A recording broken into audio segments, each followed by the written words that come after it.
This is a story about how I went from being just G to a gaggle of G's.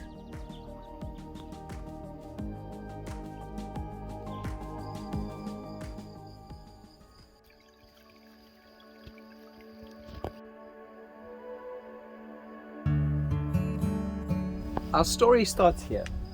This is the beginning. If I really think about it though, I remember very clearly one day holding a baby gosling or a duck in my hand and going, "Oh, this is so cute, I want one." And such is life that one day coming home, I found a whole gaggle of goslings, and they were all stuck in this thing. They couldn't get out. And when I came, the mother got scared away. And basically that I had to get them out, but they'd been there for hours. They were about 3 days old. And all of them were fine except for one. And that one is how we got our first goose.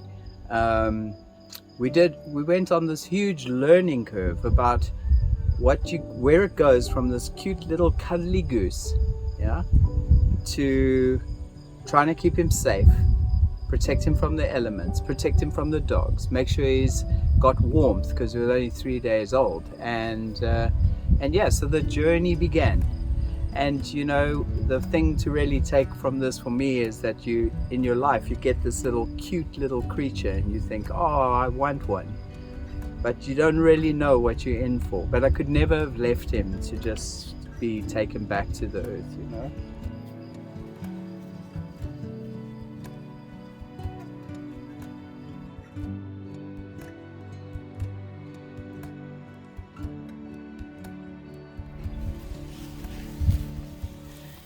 Initially, we started off with just one goose, Goinka. And he was very little and we need to keep him warm and get him big. But he was quite traumatized from swimming up and down in that pond where he was trapped. So he was very ill at ease in the area that we kept him because he'd been running up and down. So people said that if we got other geese, they would calm him down. He would also not imprint on us. In other words, make us his primary family. And that would mean that one day when it was time for him to fly away, it would be a lot easier and he'd be less attached. So that's how we ended up with Gabby and Gus, the two white geese, in the back. My little idea of thinking something was cute and cuddly meant all of a sudden I had these three creatures that I had to learn to care for, look after, protect them from the dogs, protect them from other raptors and predators around. Build them a secure house, and you know, which effectively became like a lifestyle. And the thing about it is, you know, one day, like even today, this morning I woke up and Goinka I let him out of his house early in the morning. I let them out and they stretched their wings and they practiced their flying. And this morning I went back to bed and came back outside and he was beyond the fence line. So his flight school has already started, you know.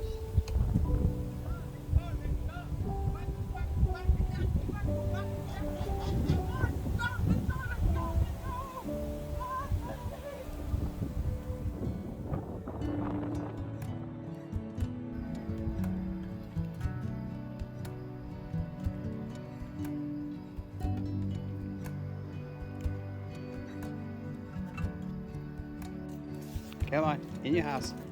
In your house. In your house. Come on. Chaps. Makes it look so easy. This is their area that we finally settled for them. It's a great area, just a little bit so we can keep them if we want to have some private space. Otherwise, we bring them around the yard twice a day, let them go forage, let them eat the grasses and shrubs and stuff. And yeah, I've made them a little shade and they're under these beautiful trees. And yeah, I made them a really cool goose house. And inside their goose house is a lock-up little goose house, which I put them in late at night.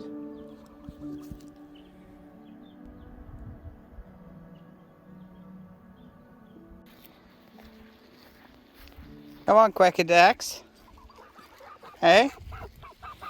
Come on. You say some grasses. Yeah, they really do love those grasses, those nice green grasses. Gabby and Gus, the two white ones, they really like foraging more. But Goinka, the wildling, our number one, he's more of a hunter. He actually hunts bugs and grubs and all kinds of stuff. So he's more carnivorous, I guess. And the others are more vegetarians. Watch out for my hand. I know I've been making it sound like all roses, but the reality is, if you don't like shit, don't get waterfowl, because they are very messy animals and they shit everywhere, and their little pen that they sleep in at night, every few days I have to pull it out and wash it off, because it's just they shit everywhere. So in case I was being all romantic and stuff and you thought this was all just a happy story, which it is, but it's also a very shitty story. Goinka will try and eat this poor guy, so we got to get him out. Come on, you better go. You better go. If you want to live, come on. Go. Here you go.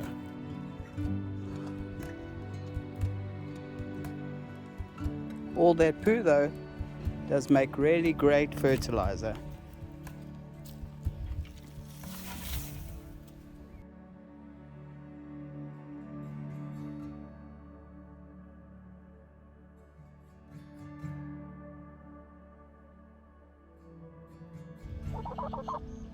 Chut chut chut chut chut chut.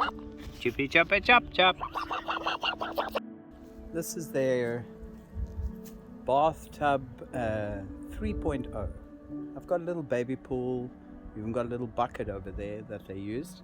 I've been working on this one. It's nice and deep so they can plunge themselves completely in. I had to build them something out of what we had here. We had some old crates and pallets so they could make them a step up.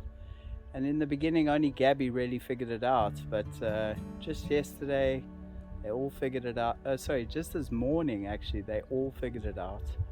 And it's almost like for this video, they all got in there and they had their first family swim, and it was so awesome. Just like, yay, they got it, you know?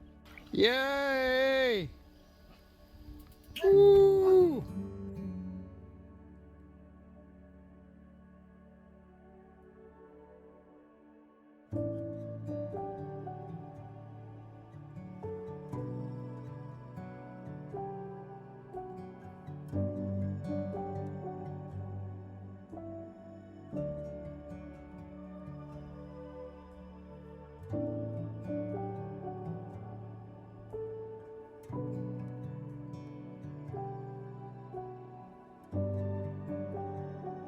One day, this little guy who we have raised from a chick, he's gonna hear that call. He's gonna fly away, and we're gonna wish him well. And maybe one day he'll come back to this neighborhood. He'll propagate and make little ones, and bring them to visit us. Hey, Goinks! Goinks!